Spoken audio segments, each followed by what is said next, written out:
Milwaukee Police are investigating a double shooting that occurred on Friday, November 14th, 2025 at approximately 11:51 a.m. on the 4600 block of North Hopkins Street. It appears the suspects approached the victim in an attempt to rob the victim when shots were fired. The victim and his suspect were subsequently shot. The victim, an 18-year-old, summoned for assistance at a nearby school and was transported to a hospital for treatment for serious injuries. The victim later succumbed to his injuries. One of the suspects, a 17-year-old, was transported to a hospital for treatment of non-fatal injuries. He was arrested. Milwaukee Police continue to seek additional unknown suspects. Anyone with information is asked to contact the Milwaukee Police Department at 414-935-7360 or to remain anonymous and contact Crime Stoppers at 414-224-TIPS or P3 Tips. So early this morning I was at the south side of the Boys and Girls Club where there was a dedication of a basketball court for our youth. And I always said this in many spaces that if we don't provide spaces for our kids, safe spaces for our kids, they'll find things on their own to do in our community and we're not going to like it. While I was at a youth summit attended by our county exec and our mayor and a lot of our community partners, where we're talking about gun violence with youth, this call comes over. This call comes over as we are talking about firearm violence and our youth. This is unacceptable, Milwaukee. This is absolutely unacceptable in regards to that. This is absolutely preventable, totally avoidable, and here we are having the same refrain about youth and gun violence. There is no place for firearms in our youth's hands.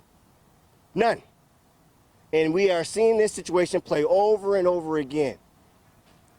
And so I'm here to say, as many times as I can, we all have a responsibility to do something.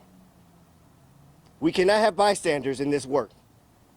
We have men and women in the Milwaukee Police Department tirelessly working to ensure that we are going to make sure that people who are bringing harm to our community is held accountable. But that's not enough. We need to really wake up about what is firearms doing to our community, especially in the hands of young ones. And so, yes, I am having this press conference to elevate and amplify the discussion that we all have a responsibility in this type of work. The 18-year-old victim, was he or she a student at the school that they ran into? We're still investigating that right now, but yes, we definitely want to look in that angle because, again, that makes it even worse in regards to that this could be, a student out here in regards to this, unavoidable situation. Is the school still on lockdown at this time?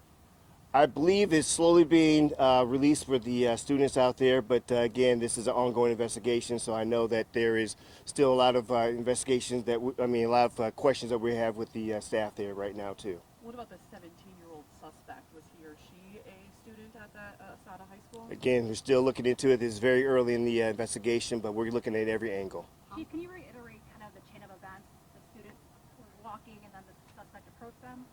So we said a 18-year-old male who was approaching to the corner there was, again, approached by suspects, which we believe was a robbery.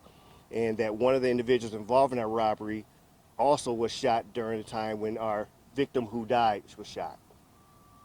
How many suspects approached this teenager? We're still looking into that. Was there an exchange of gunfire between the 18-year-old and 17-year-old? We don't know at this time, but we do understand there was a shot fired, but we don't know the extent of the, how many guns or what the extent of shots being fired at the time. So we don't necessarily know how the 17-year-old got injured? At this time, we're still looking into that. We'll take another question. It looks like it's a very large footprint we have out here. Can you just expand on that? Why is there such a large footprint? So we just want to make sure that we have enough room to investigate and check the scene. I know that unfortunately there is a number of items of evidence in that particular area, so we want to make sure that we have enough room to navigate and ensure that we are doing our due diligence. Thank you.